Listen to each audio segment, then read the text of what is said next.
Hey guys, for this episode, we don't actually have a guest. We thought we'd go into our own story and how we came about to be doing this, how the podcast started, and also how we built our own business that we also run together. So, bit of a change in format, but we'd genuinely be curious to know if you like it or what you think of it. So, if you do enjoy it, please do leave a comment. And we hope you enjoy the episode. Well, this is a dangerous game we're playing here. Is it?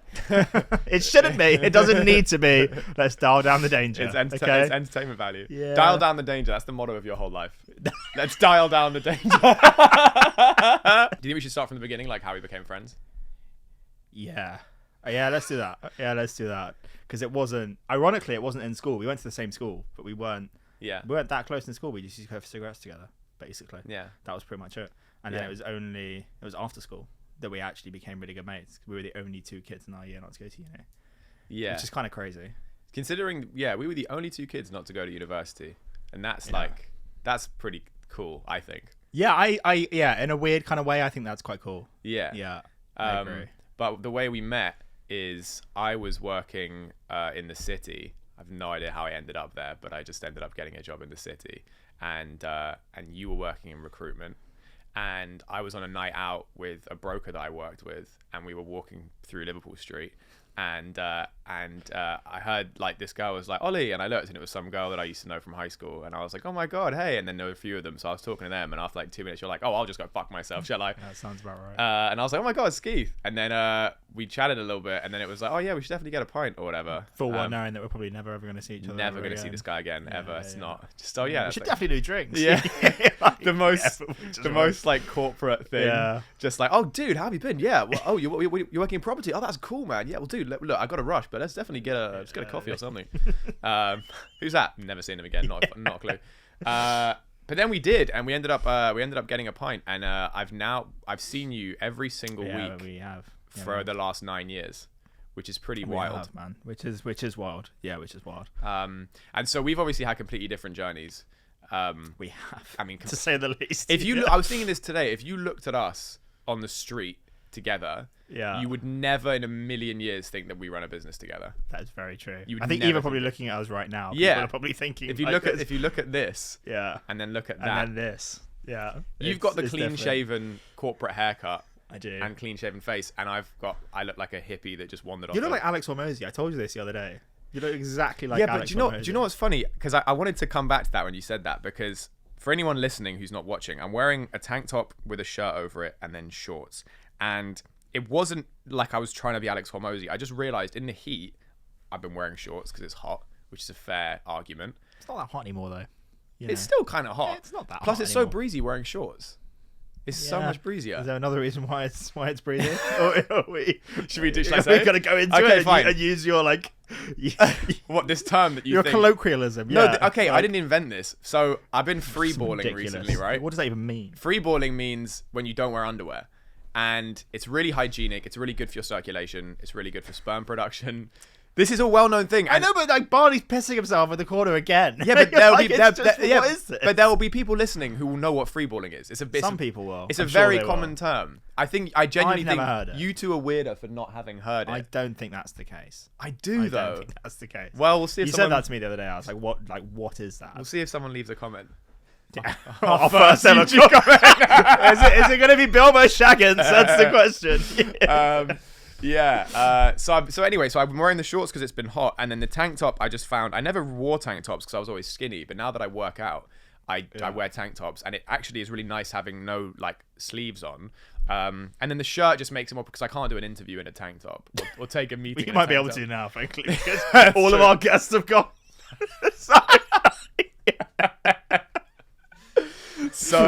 And then the shirt over the top gives it like I can do it up. And the thing is, Hormozy has iterated his outfit so many times because he wanted to find the perfect like outfit. He calls it his Darwin outfit, which is an outfit that he can wear in all sorts of different situations. And he's done all the work. He's done all the legwork of figuring out what works. And I've tried a couple of them, and I'm like, oh yeah, this actually does work really well, because it does work really well. To look exactly like him.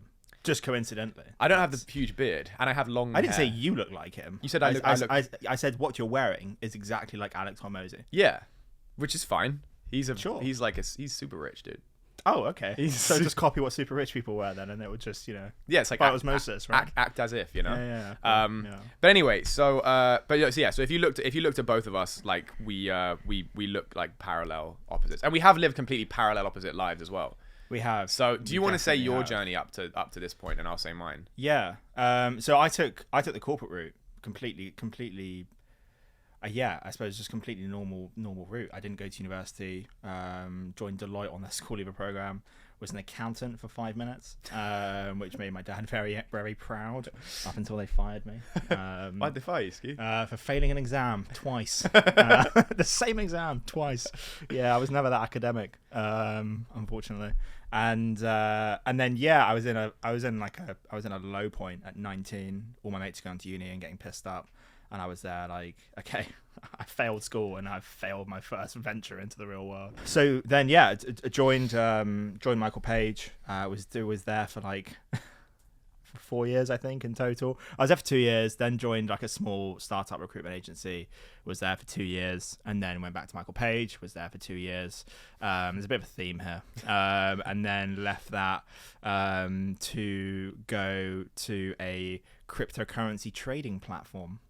Which was good timing. That was like May 22. Which platform was it? May 2022. So that was crypto.com.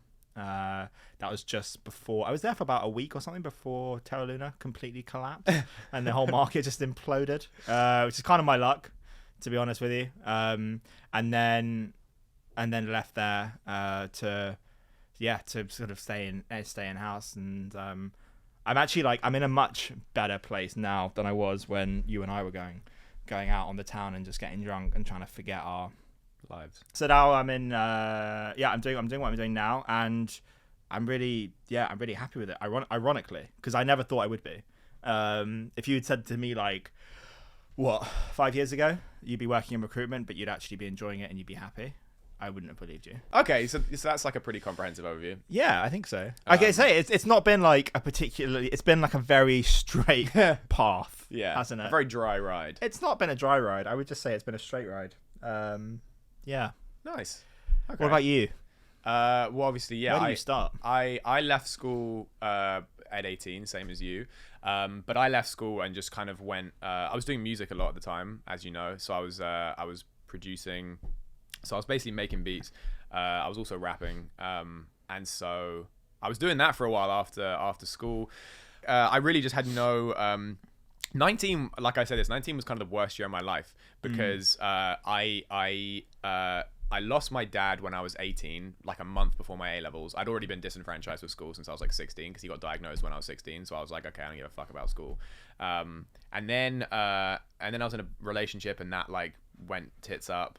After I left school, and then all my friends had gone to uni, and me and you weren't friends obviously at this point. So all my best friends had gone to uni, and they're all out of London and living these dope lives, and I was just at home with no money, living with my mum, just broke and sad, and with no dad, no girl, no friends. So I was really depressed when I was 19. That was the worst year of my life. Anyway, eventually I ended up getting a job as a chugger, like a charity street guy, you know, where you're on the street and you're like, I don't know that was what they were called, but okay. Yeah, charity and mugger. Charity mugger, yeah. So I'd stand outside tube stations and be like, have you got a minute for this charity? Yeah. I didn't know you did that. Do you not know I did that? I actually didn't know you did that. Dude, you know it's really funny how I got that job because I was so clueless about jobs and all this kind of stuff that one time my friend Tristan was around my house and we used to make beats together, and he was saying like, oh, I'm looking at getting a car. And I was like, how are you going to get a car? Because he came from the same thing as me, as like, I was the poor kid at private school and so was he. And so a different school, but he was like, you know, he was from an estate and all this kind of stuff. So, and so both of us were like, we knew people who would get cars, but we were like, well, that's never in our cards. So he was like, oh, I'm looking at getting a car. And I'm like, how are you going to afford a car? And he's like, oh, I'm getting a job. And I was like, you're getting a job? And he's like, yeah, dude. And I was like, mental. Yeah. And I was like, what job are you getting? He's like, oh, I'm working in this, like, this thing. I'm not going to bait out what it was. He was doing a job. And I was like, oh, okay, cool. And he was like, you know, man, you're good enough at making beats now that you don't have to spend all day like practicing or anything. You should just get a job and make some money. And I was like, yeah, okay. Like, that's probably a good idea. And I was like, how'd you get a job? And he's like, go on Gumtree. They have jobs on there. So I was like, all right. So I literally went on Gumtree and I typed in job. Seriously? Swear to God, I typed in job and I hit enter. Wow. And you really were late to the curve in developing, weren't you? Yeah. I mean, that's dude, really I was basic all stuff. I did was just fucking smoke weed and make music. I did nothing else. I was just so disenfranchised. I literally I so couldn't care about the world because of all the shit that had happened to me that I was like, I just don't even. I was just clueless. So you never had a job before that? No, that's a lie. Actually, I did have a job before that, which was, by the way, the best job in the world. What was that? In the world. I did it when I was. I think I started working when I was like 17. I was still at school, and it was my local DVD rental place. God, I remember those shops. Yeah, dude. Yeah, okay. It genuinely to this day when I talk about Sure, it. that's just the same as like working in retail, no? You're No, just like... not even close. Okay. Let me paint you a picture, right? Especially think about knowing me as a person. Yeah. Let me paint you a picture, all right? So first of all, it was on my local high street. So I literally walked 1 minute to get to work. Yeah. Second of all, this was in the dying age of DVD rentals. So it was dead half the time. And third of all, I was the only one in the store because it was a very small store. The manager was such a nice guy. The other guy that worked there was also such a nice guy, which is also a funny story because I thought he hated me, but he actually didn't. But anyway, so I'm in this store. I'm surrounded by movies and TV shows. And anytime any new movie came out on DVD, we had it, and I got a chance to like rent it and take it home first. Oh, okay. So you had perks like that. Okay. I had that dude. That doesn't even touch the perks. So I could, any time a new movie came out, I could watch it. Obviously, I watched everything for free. And while I'm at work, there was a TV behind the counter. So while you're at work, you would just watch TV, and that wasn't even like I had to be sly about it. That was like a thing. Like the manager and like the owner and the other guy, it was like a known thing. They're like, yeah, you got the TV here, so pop in whatever you want while you're on shift, because they knew the shop was basically empty. So what are you gonna do? Sit and just stare at the wall? Yeah. So I would just spend days like binging Game of Thrones and watching all the new movies that came out, like while I'm being paid. Yeah, that does sound quite sweet. And then every now and then a customer comes in and they bring a movie to the front, and I remember the way the place smelled. It had this really cool smell to it. It had a really cool energy, and I'd grown up there renting movies from there since I was a kid, so it had a real like nostalgic place in my heart. So that was your first job? That was my first job, and it got to the point where like I remember like my girlfriend, like when she would finish college, she would come, I'd be at the store and she would come to the store and she'd just like sit on my lap behind the counter and we'd basically be having a date and hanging out. That's quite cool. And then every now and then their customer would come and she would like hop off my lap and I'd be like, hey man, and I'd talk to the customers and be like, oh, I've seen that, that's meant to be really good. Oh, have you seen this? I think it's better than that. And it was just great, dude. And how old were you? 17. 17, okay. Yeah, Beats working at BHS. Dude, it was great. British Home Stores. That was a very, very different ball game. No, this was amazing. Right. I could go for a cigarette whenever I wanted. I'd bring my laptop and I would make beats at work. It was awesome, man. It was the best job I've ever had, and nothing will ever top it. For everything, the amount of like where I work. That's a cool first job. It was amazing, man. My first job was car washing. I started my own car washing business. Did you? That was my first. How did I not know that? Yeah, you didn't know that. That was the first business I started. Okay. The missing ingredient that I didn't take with me, basically, like I made a load of leaflets and then just put them on people's cars near where I lived. Nice. And how old were you at this point? I was probably like 16, okay, something 17 maybe, because just before I joined BHS. Yeah. And I put leaflets around and I got a couple of calls and I was like, fuck, I'm in business. Yeah. Okay, right, I'm gonna start making some money. I think it was like I was charging £5 or something, I think, right, to like wash people's cars, and I didn't have any kit. Basically, I just had like a chamois and some like foam wash or whatever it was. Yeah. Basically, it was they weren't getting a car clean. Yeah. Basically, they were getting fleeced. And I went there, and I remember I was really excited about my first one, and I had everything on my back or whatever, and I was going over to the car, and I got to the car, and I realized I didn't have any water with me. The one missing ingredient I didn't take with me. So they all asked for their refund. It just ended up with like soapy cars with just nothing else, which is just like. My dad to this day takes a piss out of me for that. It's like, it's just funny. So you. Damn. Just special. But yeah, then I went to BHS. Nice. After that. Well, yeah. So I had this job and I loved it and I was so happy with it.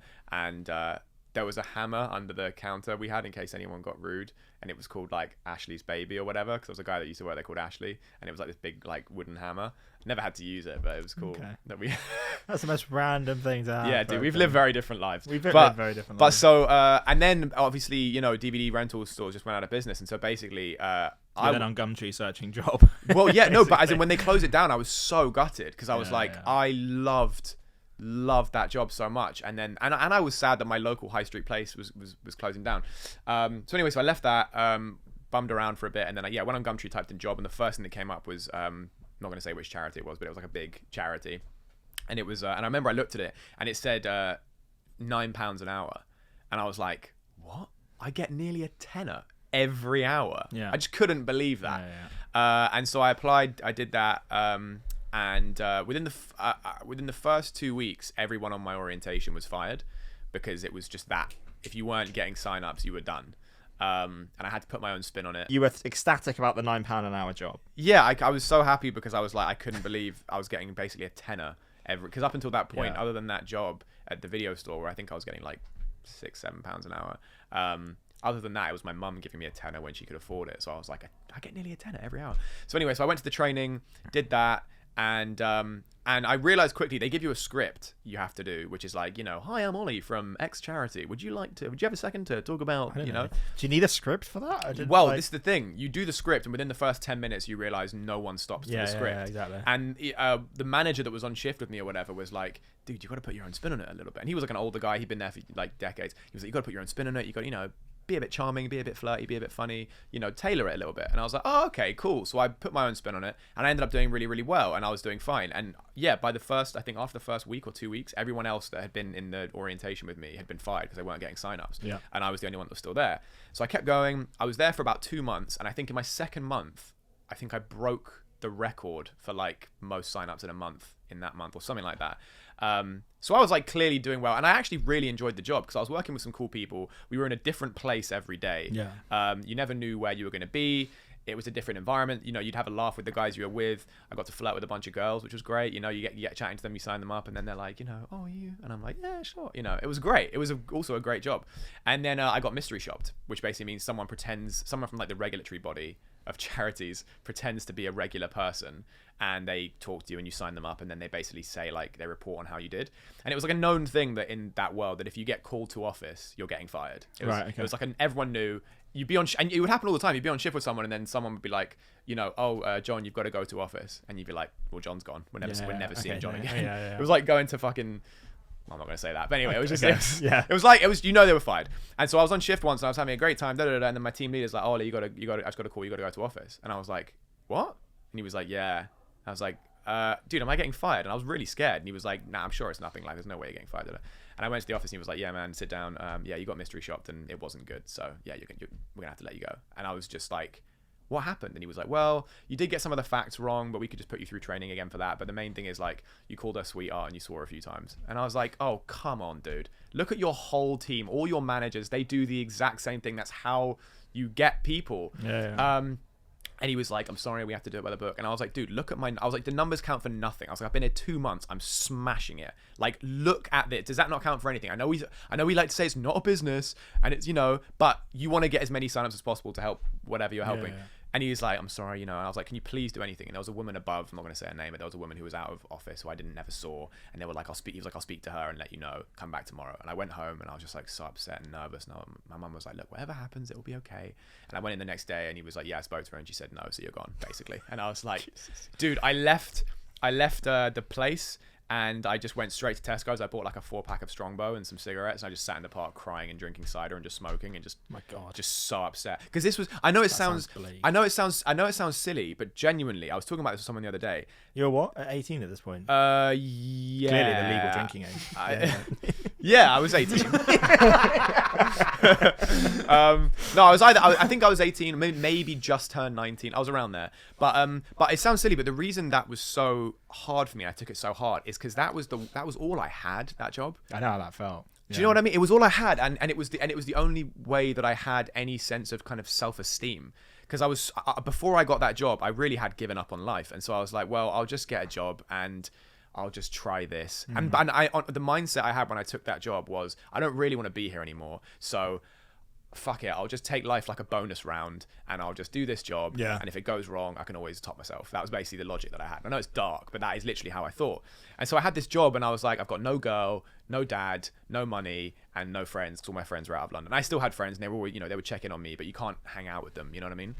So this job was all I had. So when I lost it, I literally felt, I was like, I've got nothing. This one little thing and I was good at it as well, which is an important thing for a man, having something that you feel like you're good at and you can put your work into, and you know, however big or small it is, you're contributing to something, you're adding some value. So when I lost that, it was really, really like a big hit. And then I was in the park, and I had this, I pulled up my wallet, and there was a business card in there from this guy that ran this finance firm that I've met through someone. And I was just like, well, I've literally got nothing to lose now. So I just called him, and I was like, hey, and he's like, hello. And I was like, hey, Matt, it's Ollie. And he's like, oh, hello, Ollie, how you? And I was like, yeah, I'm good. Listen, man, I've just been fired and I need a job. And he's like, okay, well, let's get something in the diary for next week. And I was like, nah, I've just been fired. I need a job now. And he's like, well, I'm just in a meeting with a client at the moment. And I was like, I don't care. I need a meeting now.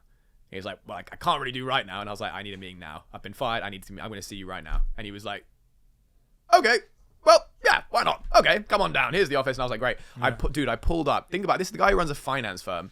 He's sitting outside. He's like an older guy, nice suit. He's sitting with a client who's in like also a really nice suit. They're having like a proper client meeting.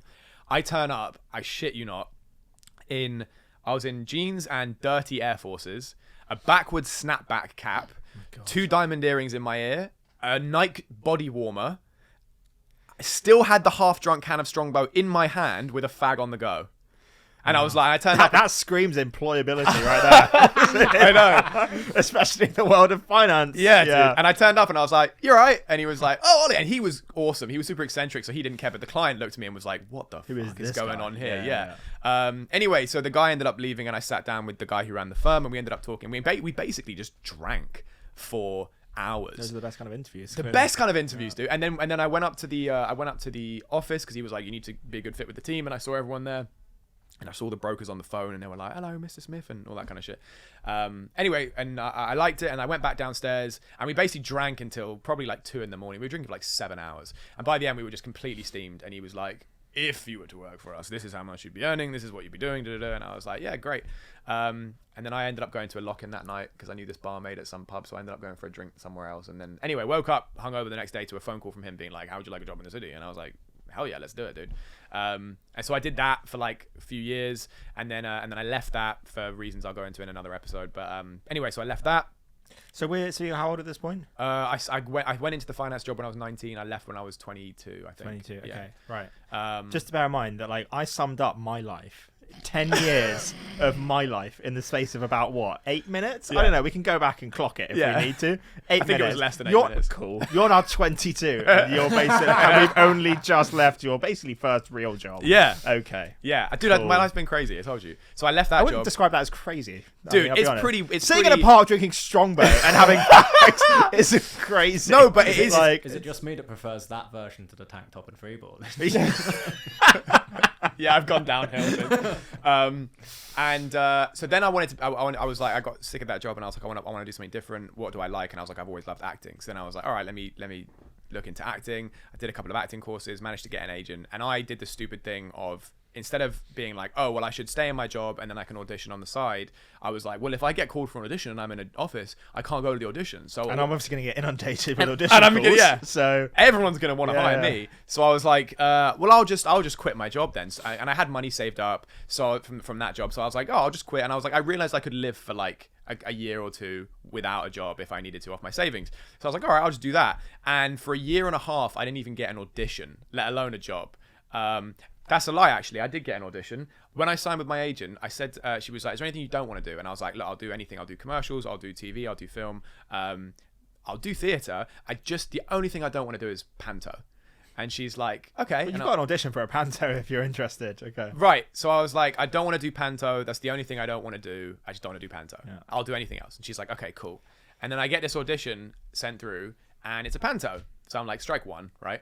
So you got your best man on it, right? A woman, yeah. And so the audition comes through, and it's for Aladdin, right? So I'm like, oh, okay, this is interesting. Now, James, looking me in the face, do not tell me that as a white guy, or that you were auditioning for the role of Aladdin. She put me up for Aladdin. Seriously? Yeah. And I had to call them and go, hey, just wanted to double check. This wasn't meant for me. It's probably an email mix-up, right? And they were like, no. And I was like, this is for Aladdin, right? And she went, yeah. And I went, and for the role of Aladdin in Aladdin. She went, yeah. And I went, for me, yeah. Oliver, yeah. White guy, yeah. Cool. Just checking that's the right. I'm going to pass on this one. for the sake of not just the role, but also my career Yeah, and yeah, any yeah. career I would like to have in anything else. Yeah. And I met up with a friend of mine who was signed to the same agency. He's a mixed race guy. And we were talking, and he was like, we were like, oh, I was like, what she put you up for recently? He was like, oh, she actually just put me up for a panto in Aladdin. And I was like, dude, she put me up for the same thing. Why didn't she just put you up, dude? At least you're mixed race. Why did she put me up? So anyways, I did that for a while. I did a bunch of amateur theatre all over, crazy stories from that. But anyway, I ended up stopping that. I ended up working for a startup at one point, which was really dope, a company called Pouch, which is like a voucher code startup, which would like get discounts and voucher codes on websites, kind of like Honey. So I worked for that for a while. I then had a brief stint working with you, which was great. We should talk about that. We should talk about that. Yeah. How did that come about, Skeath? How did that come about? Can't remember how it came about. Was it you looking for a job, or was it me coming to you saying, "Oh, we're hiring. Could be quite cool if we were working together"? I know what it was. I started working at a mini golf bar at the time. Okay. And this was after this was after Pouch. Yeah, this was wasn't it? after Pouch, and okay. I think I'd left. I got fired from Pouch. Yeah. Nothing actually to do with me. That was mainly just the fact that It's just they the were market, isn't it? Macroeconomic factors right there. Completely out of my control. Yeah, I think China was in it too. Yeah, exactly. But no, I ended up I got fired because they were trying to cut costs, and they were like, look, we can't justify the cost, and I was like, fair enough. And then I left that, and then I started working in a mini golf bar. Yeah.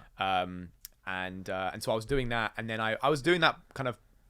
It was evenings mostly, Yeah. and then I think there was an opening at the firm you were working at for like a part-time researcher role. That's right. Yeah. And you were like, well, it could be fun if we worked together. And I think you were just like so depressed that you were like, if I could have, I need, dude. if I could have my need best this. mate with Like, me, yeah. I remember that when you called me Literally. about it. There was an air in your voice. It was like, damn it, dude, it could actually be really fun. And bear in mind, I'd the been money could be great. yeah, but Yeah. I'd been hanging out with you for this point for the first like I think 5 years. We'd been hanging out and like pretty tight by that point. And so you it was like you didn't remember that I'd heard 5 years of you every week being like, I'm so depressed. This is the worst thing in the world. Ah, mate, it's great. And then he calls me up and he's like, dude, amazing opportunity just opened up.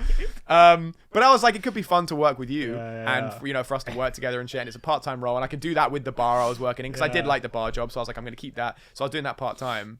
And just didn't really pan out the way we thought it was going to dude, pan out. I did we? was like, so miserable. After a month, I was like, "This is the worst thing in the world. I can't be here anymore." I and remember you telling me that. yeah, and I stuck And it then out. I had a word with you at that point of being like, dude, stick it out just for a couple of months. Yeah. No agenda, just stick it out for a Okay. couple of months at your cost of your mental health. Just stick it out. No reason, just stick it out. Now, okay. if we take a brief pause there, what you will notice is that is Skeath really being a really good friend. He's like, listen, man, this could be a good opportunity for you.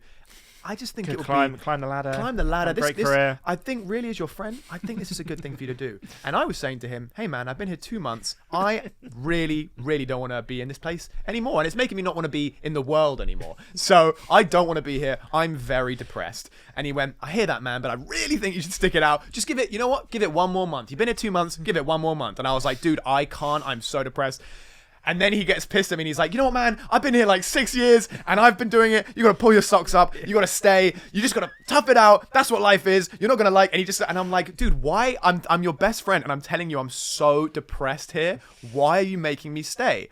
And then I went back upstairs to the office and I get speaking to another guy that I had been speaking to in the office. And he's like, oh, you're right. And I was like, no, not really, man. I'm actually kind of pissed because I was talking to Skeath and I was telling him I'm really depressed here. I'm so miserable. This feels like poison in my body. It's just so not who I am. I don't want to be here. And he's my friend and he should support me and understand that. And he's telling me I need to stick it out and tough it out. And the guy just is like looking at me and he's like, how long have you been here? And I went, 2 months. And he goes, okay, and what did Skeath say? And I was like, well, he said just give it 1 more month and see how I feel. And he goes, so to 3 months. And I was like, yeah, he said give it 1 more month. He's like, okay, so you've done 2 months now, and then he said stay for 1 more month to make it 3. And I was like, yeah. And he goes, you know, he gets a referral fee if someone he refers stays for 3 months, right? And So I was just like, stick it out. what? I mean, I'll buy you a drink. Yeah. Just stick it out. So my best mate was making me stay in a job that I was depressed in so that he could get, what was it, a 500 Something quid? that's like 500 My quid, life was worth 500 quid. pounds Yeah, to it you. was. Yeah, it was. Thank Yeah, it God was. I didn't stay, and I did leave Yeah. after 2 months, so he didn't get his referral. That was a shame. Um, That was a shame. So I left there, and then I was just working in the mini golf bar for like 4 or 5 years, and then I was doing acting on the side. I ended up being part of a youth theatre called Intermission, which was actually Darren, our first episode. So I was training with them for a year. Had some random acting roles on the side. I then was doing music. I went back into music properly at one point in 2020. It was during lockdown, and started doing some stuff with that. Ended up building up a little fan base from that, which was awesome. Had a really great time. And then I just kind of was falling out of love with music, so I stopped. Carried on working in the bar, and then I finally dove deep into stand-up, and I went to New York for the first time. What? No, just Let's let it play out. Just let it play out. Let it play out. Yeah. So I went to New York, which is apparently a massive thing that everyone can't stop talking about, including myself. So no, I went to New York, and I'd always loved stand-up, and a part of me, I'd done it once, like, I don't know, 10 years ago. I did it once. We still conquered London by this point, ain't you? You're like, can't go international. Right? It's a new market. Makes sense. Dude, this is the condensed version. There's so many stories around all this, but I'm trying to keep it condensed. You're doing a great job. Thanks, man. I actually genuinely am. Yeah, no. Actually, I have a genuine question. Yeah. You decided to do stand-up when you were out in New York. You didn't go to New York with a view of like, oh, well, this is like the home of stand-up comedy kind of thing. You happened to be out there and you like saw a comedy show and were like, oh shit, this is what I want to do. No, I went out there because of stand-up mainly. I did one show, which I think was in like 2015, 2016, and I did it, and it was actually okay. I didn't even bomb or anything, but I just the fear took over, and I never did it again. That was like 5 years before, and then I went to New York in 2022 last year, and I knew it was the home of stand-up, but I was feeling a bit lost and a bit aimless, and I'd always wanted to go to New York more than anything in the world, and I was like, well, I should just go. So I just booked a ticket. I didn't know anyone, and I was like, I'm going to try stand-up while I'm out there, and I went to the Comedy Cellar, and I went to all the clubs, and I went to just watch a bunch of amazing comedy because it is the home of comedy for me, and so I was doing that, and then I tried it, fell in love with it, did a bunch of shows, and then I came back to London and was like, okay, yeah, I need to start doing shows in London so that I don't lose that fire and I don't lose the momentum, because I wasn't scared by that point because I'd done it in New York, so I was like, I need to do it soon so that I don't let the fear build up again. So I went out there to go because I wanted to go to New York because it was like a lifelong dream, but it was also because I knew it was the stand-up capital of the world, and I wanted to like start there and do it there. So I've been doing stand-up since then. Been doing shows in London. I kind of go back and forth between London and New York. I go to New York every kind of 3 months and do some shows out there. Got some great friends out there now, thankfully. So now I just I do stand-up. And I've been doing that for a while. And then obviously about a year ago, me and you started this podcast. We did. Well, we had a few ventures before this. Yeah, we did. That's true. We should touch on that. We should touch on that. One, what? Yeah, go on. Well, I was gonna say one thing was we had the idea at one point because we'd basically, to give context to the viewers or listeners or whatever you want to call it, whoever's still here. We had we'd both been like lost and aimless at various different times, but it never fully synced up. So there'd be a period where he was like, I'm ready to pack this in and just do something. Yeah. And I was like, well, I'm actually doing pretty happy with this music thing now. And then there'd be periods where I was like, dude, I have no idea what I want to do. Why don't we do something crazy? And he's like, well, I've actually got this really stable job and I don't want to lose it. Talk through one of your ideas that we had in Regent's. Oh, I know what you're going to say. I know exactly what you're talking about. Because I remember that moment so clearly. This is like you as a crazy off the wall kind of fuck it, throw it up in the air and see what sticks kind of guy. Talking to the most stuck up corporate guy in the world. It was the most not you thing, admittedly. But we were walking through Regent's Park. We were both just really depressed and hating our lives. And I was like, dude, here's an idea. And I wasn't gainfully employed at this point, but you obviously were. Yeah. And I said, why don't we just go to LA and become club promoters? Yeah, of course. And I was like, dude, we're like, obviously, right? we're English. That will work really well in our favor. We're all right looking. We're fairly talkative. We could do really well in that scene, and we could like sweep up in terms of money and also meet like cool people and we'll meet some cool girls. And then you said we could be like pot washers during the day. Well, I said if we needed to just to like keep the money coming in, we'll be living on other people's sofas. So you're like, let's give it a go, man. What could go wrong? Well, I said, that's a great question. We'll fucking be. I was like, we'll be crashing on couches, and if we need to find a small shitty place to rent that's like cockroach infested, I was like, we'll be dishwashers, like in Scarface, whatever. We'll just find a place that will pay us cash in hand and be dishwashers, and we'll be dishwashers by day and then club promoters by night. Huge club promoters by night. Like in Scarface. Yeah, like in Scarface, right? You've seen it? Yeah. Right back to the DVD rental. It's all full circle. But I did think in my head, I'll go to a New York club or an LA club and I will just get hired as a club promoter. it will just happen eventually. But I do think that's important. You said this to me the other day. You're like, why are you so delusionally optimistic? But it's like, if I just genuinely believe if you just live like that, things happen, because things always have happened. No, I'm not saying it's a bad way to live. Not now, anyway. Now that I've, matured a little bit. Yeah. I think back then I was a bit Flowered. like, flowered, blossomed. Yeah. I feel like back then I was like, dude, you've lost your marbles. Yeah, no, like, that was this the most is anti-you thing. this is like this And I is was nuts. so on it. I was like, you dude, were so ready to do it. Yeah, dude. I was like, it would have been me and you. And then the irony was, like, I don't know, is it a year later or something? I think I came to you and I was like, dude, let's just, I want to take you up on that offer of being a pot washer. Yeah. and just go to LA because I'm fucking done. I am just done. And you're like, sorry, man, I've got stuff going on now. Yeah. I'm like, oh. Yeah. I remember when we a great film when you watched War Dogs. Yeah. And you told me to watch. Yeah. You know where this is going. He watched War Dogs and he told me to watch it, and I was like, dude, this is sick. And then there was a brief, although albeit very fleeting moment, where it was like, dude, should we just become gun runners? And then you went on a trip to Italy, I remember, where you were driving a bus in Italy. Yes! And you sent me a picture where you were like in this mine somewhere. I was in driving a marble bus of mine. people, Yeah. random. I was But in the then back of a remember, pickup like, truck in a marble mine. I remember Yeah. you then sent me a picture or a video or something of you in the back thinking, Yeah. like, I feel like I'm in the scene of War Dogs. I did. And I was like, I'm sat at my computer at the moment, just like tapping away. I'm just like, Yeah. oh man. I'm really shaking back and forth there. I was sitting in the back of a pickup truck with Ray-Bans on, and I just sent him this video in the boiling hot sun, all this green, and I was in the middle of a marble canyon, and it was like some marble mine, and I was like, look at this, dude. And he was just like, his death with his meal deal watching that. And he was like, Yeah. So we were gonna do a burger truck together. Yeah, we were actually. That was going really well. And then Skeath didn't want to do it. Yeah, of He just course. failed. It was all on me that actually because we had everything. We had like the packaging, we had the ingredients, we had a rough business plan, shall we say? And then the only hurdle was getting a greaser in the back of Ollie's car, and it was just not.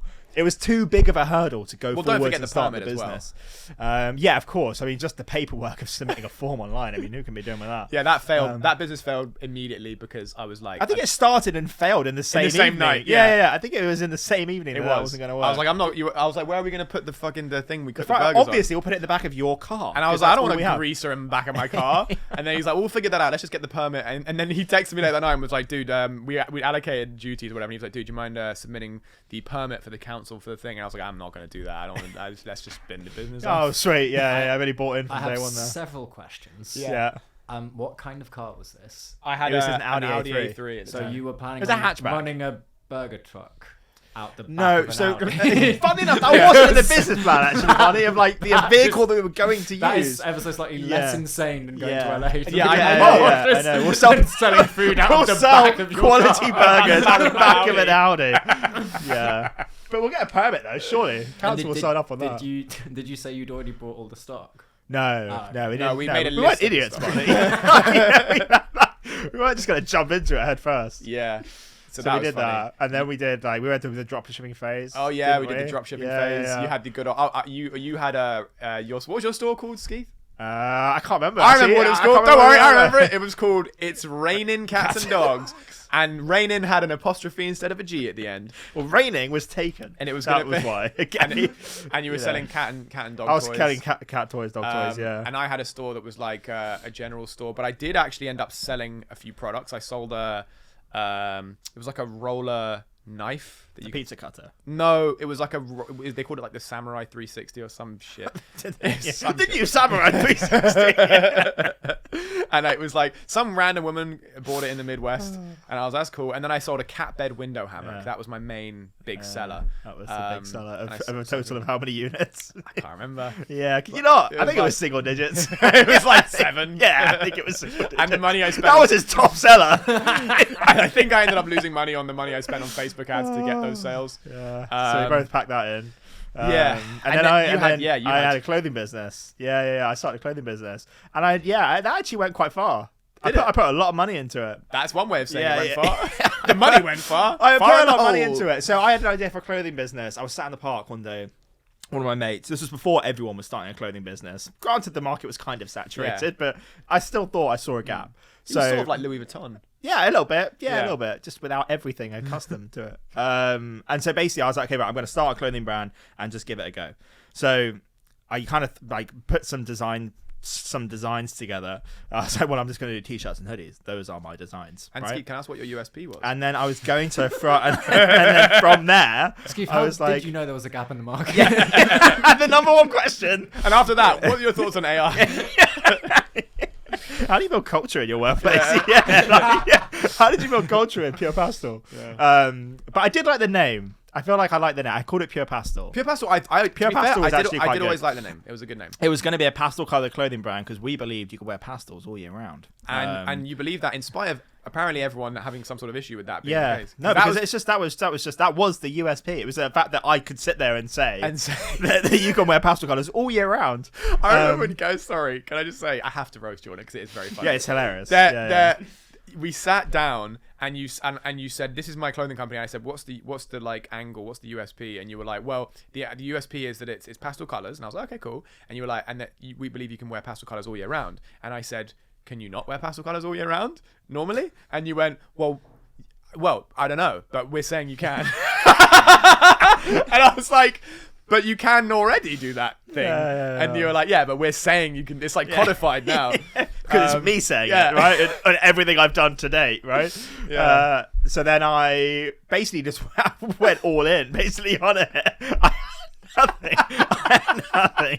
I had no idea what I was doing. How much did you spend? I put like $8,000 or something into it. I thought it was more than that. No, it's about 8. Why did I think it was like 25? Because I bought a load of samples off Alibaba. Basically, went to Alibaba, found a manufacturer, ordered a load of samples, went through like a couple of iterations, then in the UK as well, put up a Shopify website, and then hired one of my best, not one of my best mates, but like one of my mates at the time, plus one of the guys that I used to work with, to be models basically, for a photo shoot. So obviously splashed out on like a professional photographer because you need to, and that was like $1,000 or something. Bit offended you didn't and ask I was me, like, you know, fine. what? Sorry. Bit offended you didn't ask me. Yeah, to but model yeah, for it, but I'll let it go.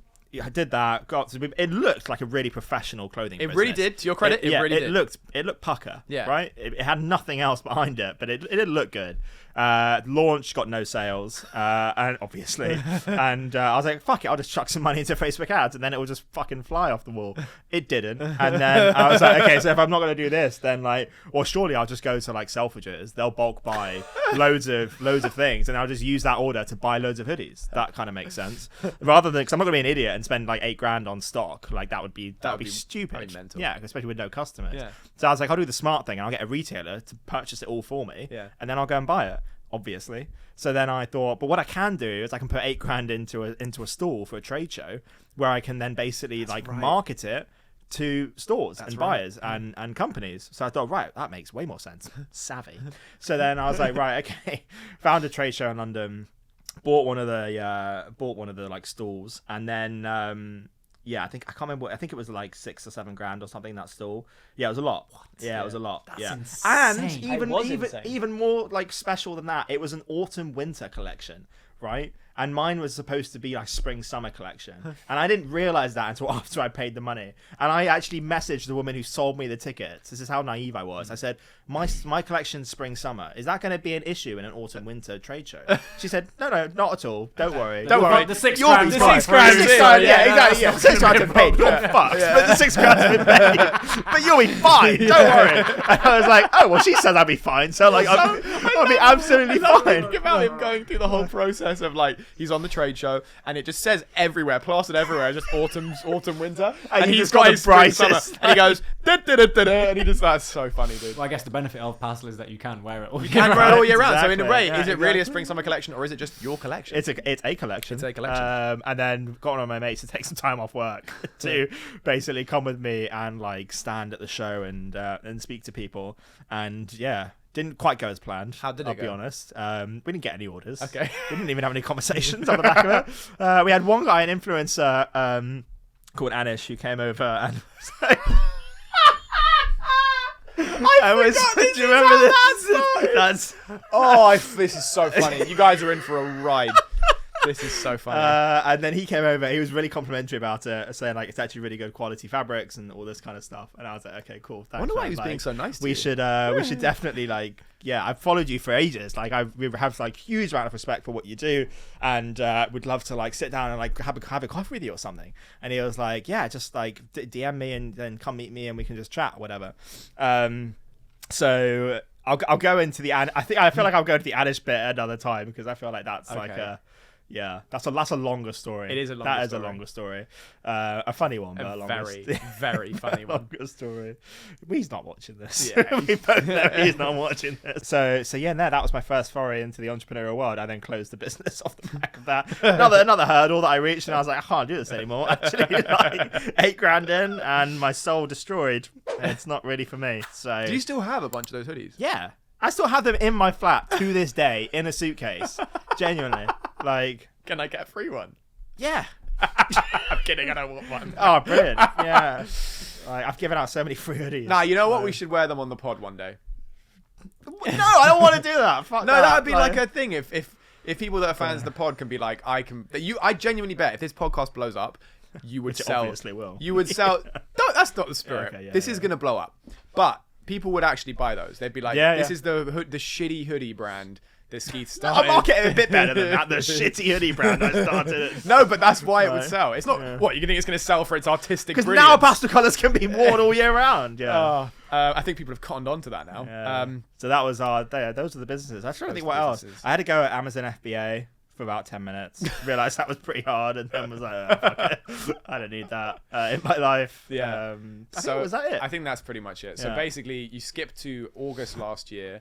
And so I was doing stand-up. I'd already been doing stand-up by that point. And I'd basically started doing a podcast with another comic. And so I'd been doing that for a couple of months by that point.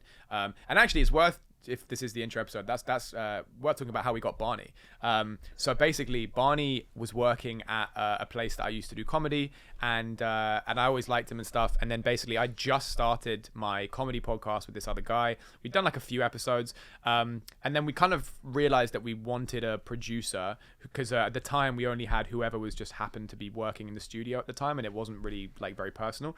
And so I got talking to Barney behind the bar, and I was like, have you ever? I think you just started doing lights. You right? came in, and it was the first time I was behind the desk on the tech. That was it. And you came up to me and were like, "Oh, dude, you trying to get into production?" Yeah. And I was like, "Yeah, of course." And I was like, master the fact I had no idea what the fuck I was doing. yeah. And I remember I specifically said to you, how would you like the idea of being like a young Jamie, kind of like for Rogan, that kind of thing? And you were like, yeah, that'd be sick. And I was like, all right, come down to the studio tomorrow and just like shadow the guy that's there.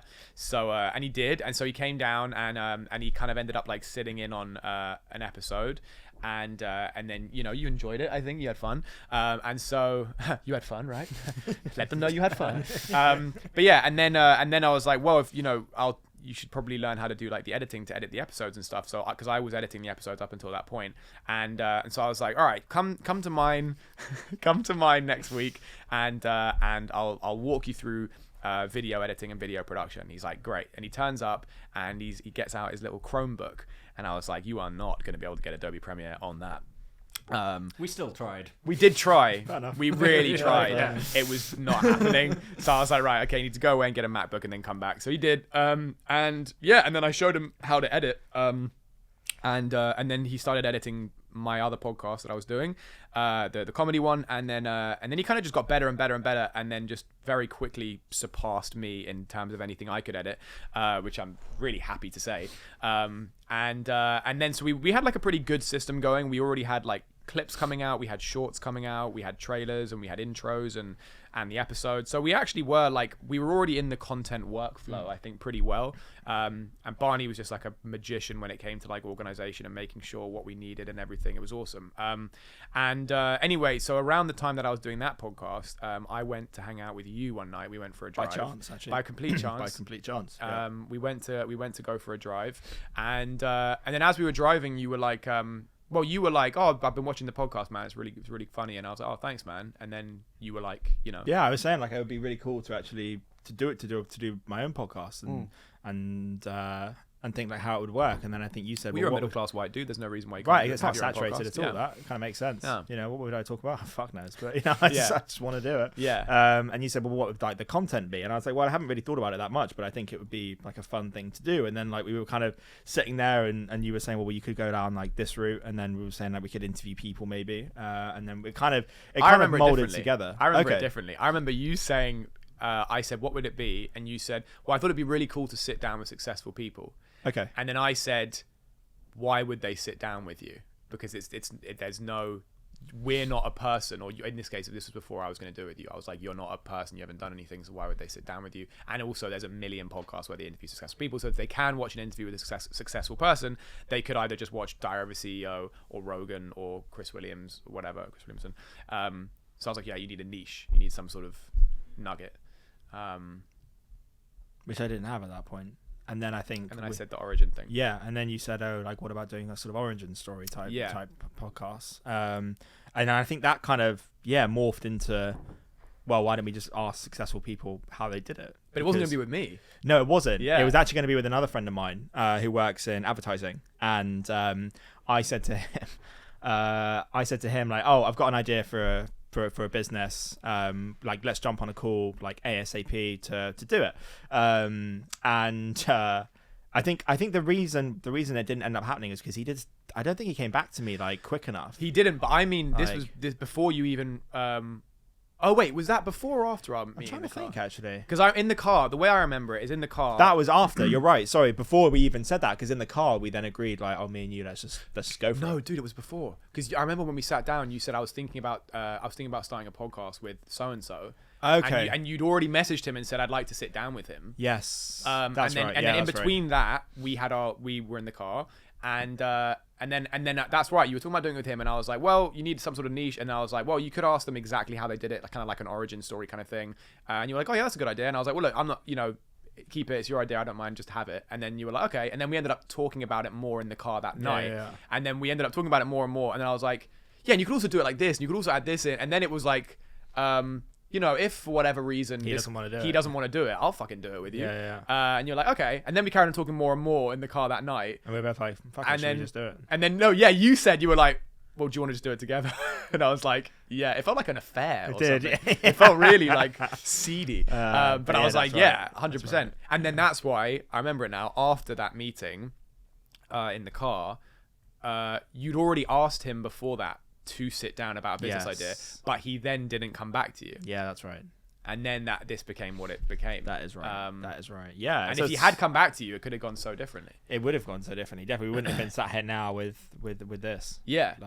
So we started in August last year. We came up with the idea end of August last year, and then we basically wanted to create enough of a pipeline to launch in January, where we had enough to basically release an episode every single week. Yeah. So what did we record? Like 6 episodes, maybe? I think we had like 6. About 6 episodes we had. And we were reaching out. I mean, to be fair, you were reaching out. I reached out to people in my network, and so did you. We started off in our network. That didn't. I mean, we got a couple of people off the back of that. We got a few people off the back of that. I got Ben and Darren. Yeah. And then we were like, okay, well, we need to just go out to other people that we don't know. And it was crazy because you could send a cold email to someone really successful who is at the top of their game, or who just exited like their business for a huge sum of money, and they would come back and they'd be like, yeah, cool, I'll do that.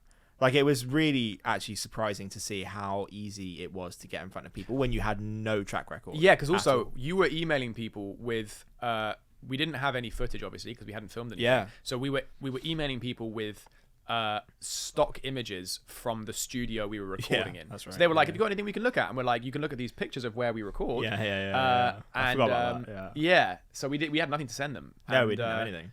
But we still managed to get people, which is dope. Well, you managed to get people. Yeah. You are. To Skeath's credit, his ability to get guests is unrivaled. You are pretty insane with that. The people you've managed to get on this show is ridiculous. Thank you. So we started doing that. We got to give ourselves a runway, and then we launched in January this year, 2023. Yeah. And we've obviously now we're in September, so we've been going for however many months? 9 months. We release an episode every single week. We basically had a child. It's been 9 months. True. Yeah, it's true. We've had a pod baby. Yeah, it's true. So we had a runway. We recorded like 6 episodes, had a runway, launched in January, and then we've been doing an episode a week for 9 months. And Barney's editing has been getting crazier and crazier, to his credit. Phenomenal. And we've had a real mix of guests. We have, and then by as a beautiful thing that's arisen from nothing, about 2 months ago, we launched our own agency, A podcast production agency, which is really cool. So we now produce podcasts for businesses, and we're also going to be doing it for creatives too.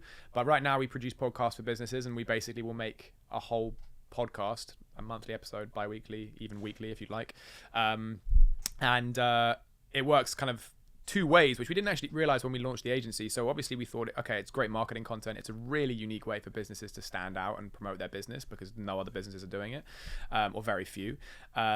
But also it works as a business development tool because you get to actually sit down with people in your industry that you would like to speak with in a really warm way that isn't the same as cold email or cold calling or whatever it is. This is a really easy way to get in front of them. A really easy way to get in front of them. And people love talking about themselves. Yeah. It's a great way for the person in the room to promote their business. You get to promote your business. It's just a really, really great solution. Win-win. So we launched that a couple months ago because we were like, look, we've already got a studio. We're only in here for an hour a week. And we have it the whole time. This is our studio. So we're like, well, let's just start something where we can find, where we can use it.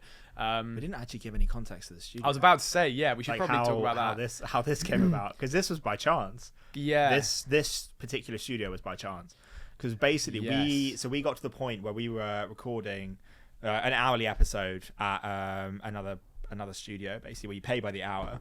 The downside to that was that we would often have guests turn up, like up to 10-15 minutes late, as you do in London traffic, fine. But then they would always cut you off at the hour every hour. So they would come in, even if you're mid-flow. Dude, can I say that one thing? We were sitting down with Charlie Mullins, who ended up being episode 2. I think he was like the second person we ever sat down with, which is crazy to get someone that big. It was a complete moonshot on Skeath's part, and we got him. And we're sitting down with Charlie, and we're having a great interview. Charlie Mullins founded Pimlico Plumbers, for anyone that doesn't know, and very successful guy, lovely guy, and it was a great conversation. And we're doing the whole interview, and then it's near the end, and I'm interviewing. I'm asking him something, and as I'm asking him something, I can see. So where I'm sitting, Charlie's facing me, and behind Charlie is the door to the studio, about 5 feet behind that. So I can see the door of the studio as I'm looking at him, and as I'm talking to him, I can see the door of the studio open, and Charlie starts answering, and as he's answering, the intern or whoever the fuck was working at the studio opens the door to the studio, and instead of poking his head around and kind of like, he can see that I can see him, instead of poking his head around and being like, and kind of like giving me a wave or like tapping his watch or telling me to round up with a hand gesture, he pokes his head around, and while Charlie's talking, he goes, "Hey, are you guys done yet? Hey man, what does it fucking look like? You know? What are you doing? Dude, you run a podcast studio. That's the one job you have, is when you see someone talking into the microphone, don't talk. Stay quiet. You stay quiet. Yeah. It's an A/B. So that was, I feel like that system. was like the turning point for us. We were like, we can't do this. Like, so then we were like, okay, we had our guests from Furniture Box, co-founders of Furniture Box, on as our, were they third or fourth? I think they were. Furniture Box were our third. Was it third guest? Yeah. And we got on really well with them, and we went for a drink with them afterwards, and just got to know them more, and we were all on the same page, and it was just awesome. And then we got into the conversation of sponsorship, and they believed in what we're doing and where we wanted to get to, and were kind enough to sponsor the podcast when we had no following really at all. It was so small. It was tiny, and which still to this day means a lot to us. And they really they helped us get to where we are now. Furniture Box were a hugely instrumental part in us being where we are. Yeah, and we should probably, I want to thank them publicly on the air for that. Yeah, we definitely should. Because basically with that sponsorship, we had 3 months sponsorship, and we were like, okay, and we were like, dude, with this money, we could pay ourselves, pay me, you, and Barney, or we could invest in our own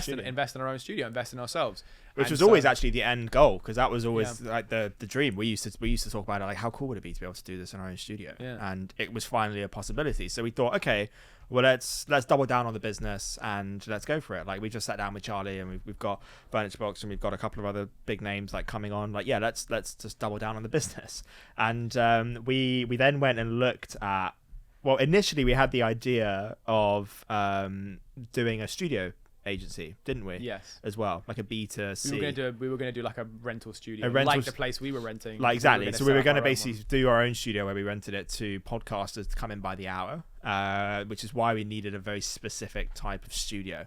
So we were like, okay, well, this is genius. We're basically now using our sponsorship money to get our own studio, but also set up an additional business alongside that. And we were then basically realizing quite quickly that our options in terms of studios was incredibly limited.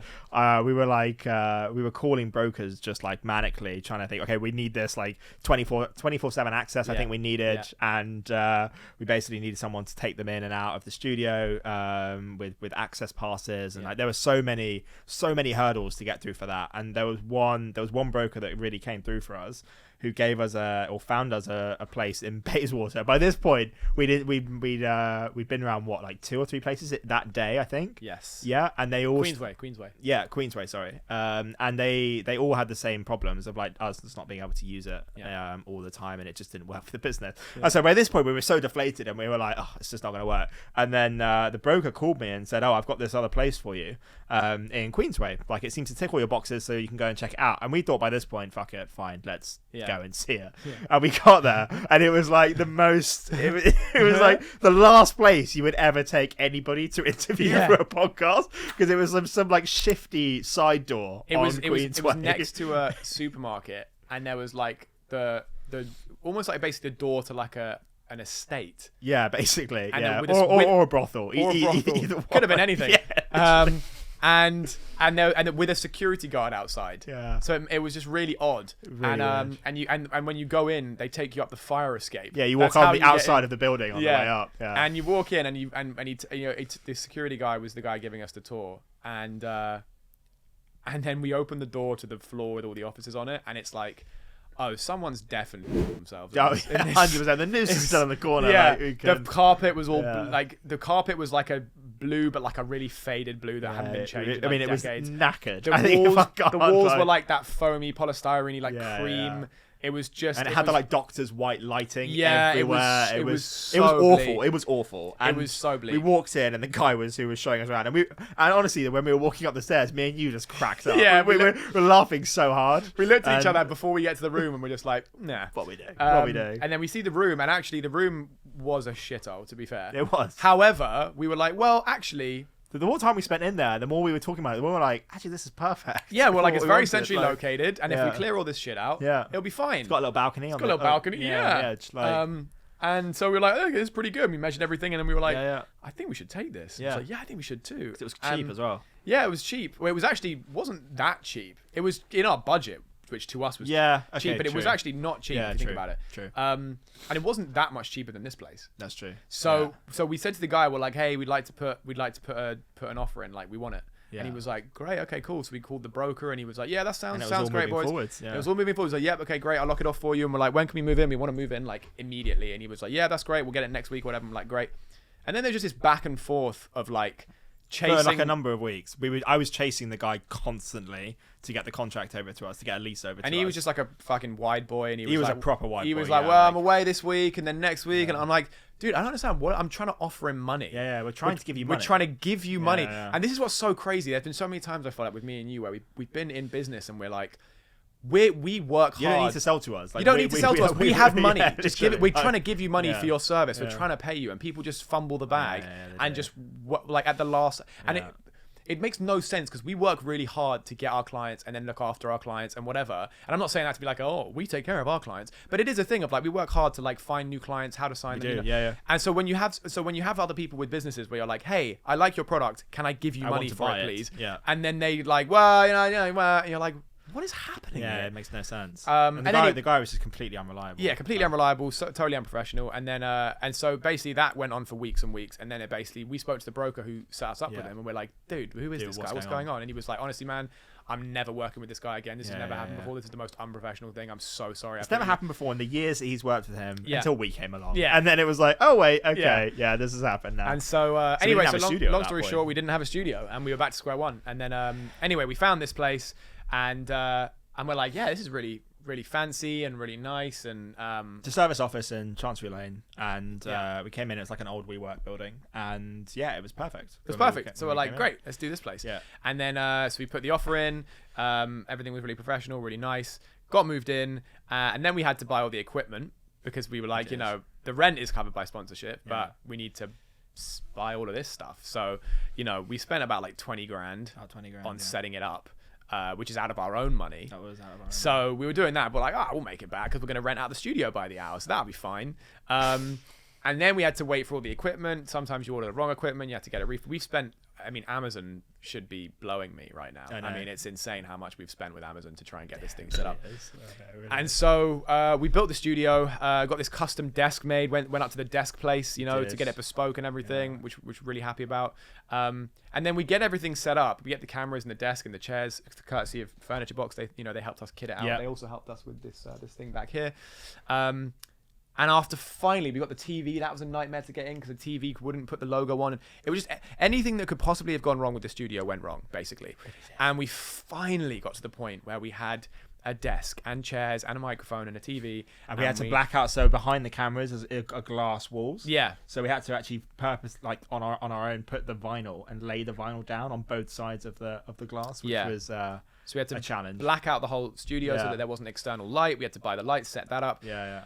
And finally we sit down and we do a recording and it sounds terrible. It does. It sounds You're gonna hear awful. someone sneezing behind It's you. so Someone bad. walking across the hallway. You could hear that. Like Yeah. they're next to you. And we knew that we'd need some sort of soundproofing, but we thought just get off Amazon. the That's soundproofing, fine. yeah, but we're like Let's get some black panels off the Amazon. soundproofing will just, that will make a marginal difference, but Yeah, like yeah. it'll be fine without it, right? It was not. It was unrecordable. It was completely unrecordable. It was completely unrecordable. But there was that horrible moment where I was in. No one else was in the room with me. Right. And I was just in the room. I think whether I was just working at the time or whatever. But I was just in here for the day, and I was like, "Oh my god, this is terrible." Like I could actually hear people. I could hear everything going on. Yeah. And then I called you, and I was like, "Dude, I think we've actually got a problem here. Like we can't. I don't know what it's like. We can try recording it, but like just being sat here, like this is shit. Yeah. Like it's unusable. And And that then- was a horrible moment. Yeah. That was a horrible moment. And then we did try recording it, and it was terrible. it was terrible. And we didn't realize the fact. Obviously, we didn't think about the fact, because we're not sound engineers, that half the walls of this room are glass. Yeah. So even if we blacked it out, it's still glass, which is the worst Yeah, it is. reverberation Yeah. material. So I ended up calling a few of my people in music and being like, "Hey, this is my situation." And they went, yeah, that's tough, man. Glass is the worst. I mean, I would literally... That's tough, man. You're kind of fucked. Yeah, they basically were like, you could try. And I was like, what if we get a bunch of those, like, little foam squares and we put them all over? And he was like, that won't make much of a difference. They don't really filter out much. And that would make for the sound in the room, but it won't stop the sound from outside coming in. And so we basically had this night where we were downstairs in the courtyard of this office building we're in. And we were just sitting. It was raining. It was 3 a.m. It was 3 a.m. and we were just like smoking and just like, oh my God, dude, this is... We were basically faced with the fact that we were now locked into a monthly contract for 12 months. For 12 months, because they wouldn't give us a 6-month break clause. So we're locked in for 12 months at not cheap rent. No. It was a decent amount every month. A decent amount every month. And we've now also sunk 20 grand into a studio that we now cannot even record in. And we really ran the gamut of options of what we could do. We really with this did. room. Yeah, there were some dark options that were put on the table. We're like, we'll do whatever it takes to get this rent paid. Literally. Yeah. So use your imagination. Yeah. So we really were, a bit fucked. And then we were like, well, let's just one guy I know, who's a studio engineer. He was basically like, look, you could try making sound panels yourself, and you basically buy this material, buy that material, put it all together. And so we're like, well, fuck it. I mean, we've got no option at this point. So we basically ended up going to B&Q and Homebase and all this. And we basically built all of the sound panels. And there's, you can see, so there's two of them there. There's two of them there. And there's a huge one there's like camera. 4 other ones, including one massive one off camera that you can't see. And we were basically here making it in the early hours of the morning. We had to wait for everyone to go home. We had to wait for everyone to go home because we couldn't be drilling and sawing and cutting. Also, we probably couldn't be doing this in this space. So we would, we're just sawing and drilling and cutting until like 5 a.m. every night for like a week. We were just here. Yeah, and then we'd come in the following morning, either to record an episode or to keep building. Yeah. But thankfully, when we put all the sound panels up, when we bought some work. rugs and stuff, Yeah. and we started recording, and thankfully it sounded amazing. It did. And now it sounds with the same quality that you hear now, which is why it's amazing. But this was like, a lot of work. Took a lot of work. So and it was a long road. if you are a business and you ever come and record at our studio, just know that we have put our blood, sweat, and tears into this place, and money, a lot of money, but also our blood, sweat, and tears. Yeah, literally. Of just really pulling out all the stops to try and make it work. But it's come together really well. It really we're has. now in a very, very good studio, and everyone Yes. that we've had from a guest and actually from the clients that we've now got has come in and loved the studio. Yeah. They said every time the first impression is, God, this place is awesome, guys. Like, good job. Which is the Nice. best reward. It is. When you've spent that Yeah, much it time is. and money trying to make it work, and you've been at And those it's really, recognised. those really dark points of thinking this is not going to work and it's terrible. It really goes a long way. It does. So that's really No, it nice. does. And now we have our own podcast in our own studio, and we now have our own agency business, and we now have do. clients who love recording here, and we produce shows for other people, and that's great. It's kind of crazy. It's been a really insane journey. It has, and it's only 9 months. Yeah. So we're 9 months in We're 9 months in. to our podcast, and we're 2 months into the agency. Yeah. And we to already think that we're now have- sat here with some of the clients that we do already have, Yeah. some very big clients, you Yeah. think that's just crazy. If someone had said to us, this is what I always talk to Ollie about, dude. and like how crazy it is. Like if someone had said to us in August when we were sat in his car, like a year from now or a year and a half from now. No, yeah, because that was in Oh, it was August. August, yeah, of course. It was Okay, August so last year that we had the idea so for a the pod. year from now, you're going to be running your own podcast, sitting down with multi-millionaires and successful entrepreneurs, and then you're also going to have your own studio in Chancery Lane. You're going to have your own agency that is used by some huge clients in their respective fields, and you're going to be profitable every month. I would have said, I don't know what you're smoking, but Yeah. I'll have a bit of it because Yeah. it sounds like the good stuff. Yeah. But it's crazy. It's mental. It is man. crazy, and it is a year. It's a year, and you always see like And Barney's now full time. Barney is now full time. He's the first full time. Like on it. that's yeah. insane, Which is crazy. dude. It's been a ridiculous journey. It has, and it's been really fun. It's been definitely lows, which we'll go into on other episodes, but like some awesome highs. I feel like the lows are really low, but the highs are really high. Well, I think that's kind why of it what would I've be learned. cool to. I mean, it'd be good for people listening to say what they think if they would like to see more of this. But I do think that it would be cool to dive a bit deeper into the journey, because I don't really know anyone that's documenting the journey of growing their business. Because we're also actually documenting it at the point where we've started, pretty much. We're a year in, but really we're 2 months into the agency. So it kind of comes back to why we wanted to try this format and see what you guys think of it, is to basically document our journey of building our business from scratch, and being able to hopefully offer advice to you if you're watching, and also just not even that, just showing the relationship between the two of us, but also showing like it is noteworthy that we are completely different in a lot of ways. Yeah, and, we are. and our values align, thankfully, in all the important ways. Yeah. But we are completely different. I mean, I'm a long-haired stand-up comedian, and you're a clean-shaven corporate guy, and we have very different opinions on a lot of things. And so, and our approach to everything is very different. And so, that is a really interesting dynamic that I think is worth exploring.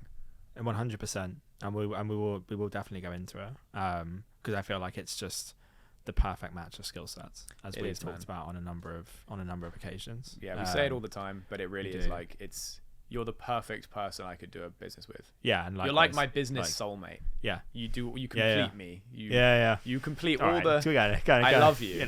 We're going a little bit down the rabbit hole now.